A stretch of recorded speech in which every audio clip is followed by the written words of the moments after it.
Congressman John Lewis is a champion of the civil rights movement and one of its leading figures. He marched alongside Dr. Martin Luther King Jr. and was repeatedly beaten and arrested during nonviolent protest for racial equality. He was only 23 years old at the time. Lewis was the youngest person to speak at the 1963 March on Washington from the steps of the Lincoln Memorial. We are tired. We are tired of being beaten by policemen. We're tired of seeing our people locked up in jail over and over again. And then you holler, be patient. How long can we be patient? We want our freedom, and we want it now. Boy, Congressman Lewis joins us now for his first network TV interview since the protest over the death of George Floyd began. Congressman John Lewis, it's so good to see you. I can't tell you, you are such a sight for sore eyes today. It's really good to see you. I want to start with getting your thoughts about George Floyd, the way he died, your reaction to that, and also your reaction to the news that we had yesterday that all 4 officers have been charged.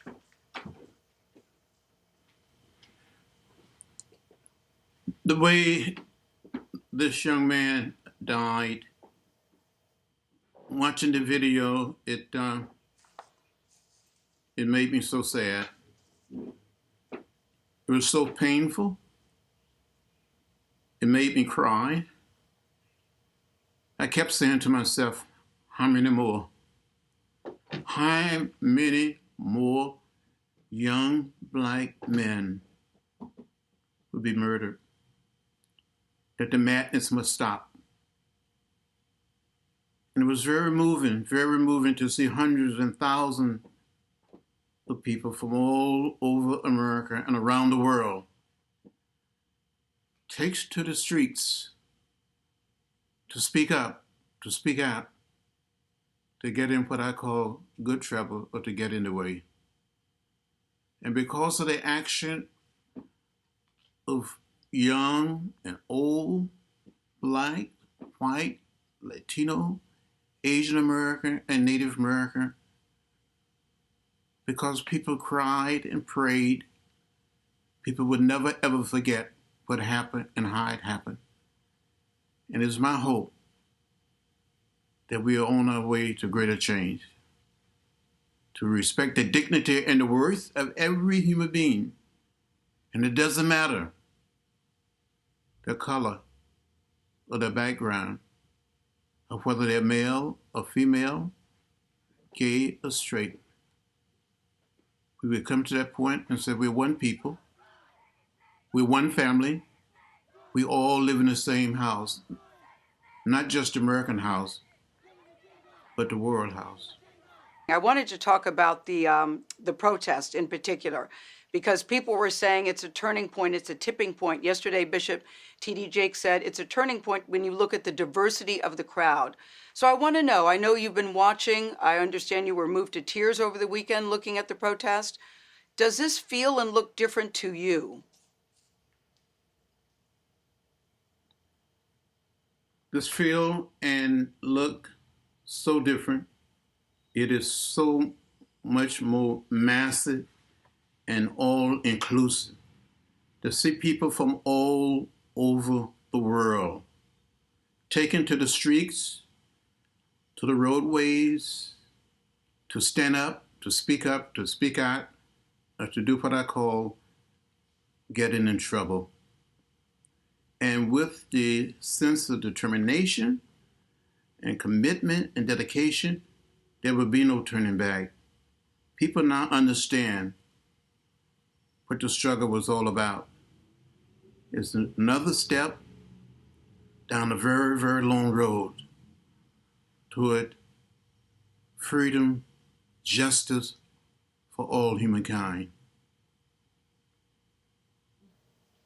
What would you tell Congressman young people and people, quite frankly, who are not so young about the best way to seek justice? You know, there's been a lot of controversy, a lot of talk about the looting, and we should stress that most of the protests were very peaceful, but there was some looting, there was some disruption. What would you say to people about the best way to achieve justice? But during the 60s, the great majority of us accepted the way of peace. the way of love,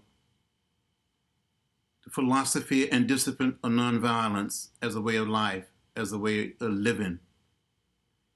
There's something cleansing, something wholesome about being peaceful and orderly. To stand up and with a sense of dignity and a sense of pride and never hate. As Dr. King said over and over again, hate is too heavy a burden to bear. The way of love is a much better way. And that's what we did. We were arrested. We were jailed. We were beaten. But we didn't hate. And we have changed America. And I truly believe what is taking place now and will continue to take place during the next few days and weeks is going to take us much further down that road to society at peace with itself. People who know you well, Congressman, say that you still remain very optimistic. And I'm wondering how you're able to still be so hopeful based on all that you've experienced, both physically and emotionally. How do you do that? Because as you said, you were beaten. Yes, I was beaten, left bloody and unconscious, but I never became bitter or hostile, never gave up. I believe that somehow, in some way, if it becomes necessary to use our bodies to help redeem the soul of a nation, then we must do it.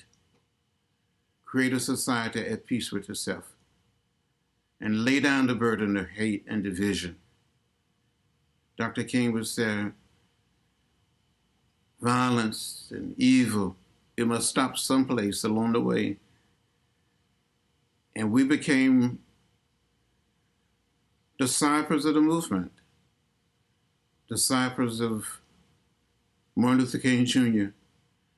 and of the great teacher, to do what we could to leave our society better than we found it. You know, President Trump is threatening military intervention to suppress some of the protests. What do you think about that? I think it would be a serious mistake on the part of President Trump to use the military to stop orderly, peaceful, nonviolent protests. You cannot stop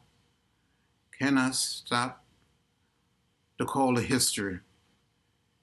You may use troopers, you may use fire hoses and water, but it cannot be stopped. There cannot be any turning back. We've come too far, made too much progress to stop now or to go back. The world is seeing what is happening. We are ready to continue to move forward. And what do you think is the role of people who are not Black who want to support the movement? We're hearing a lot about that.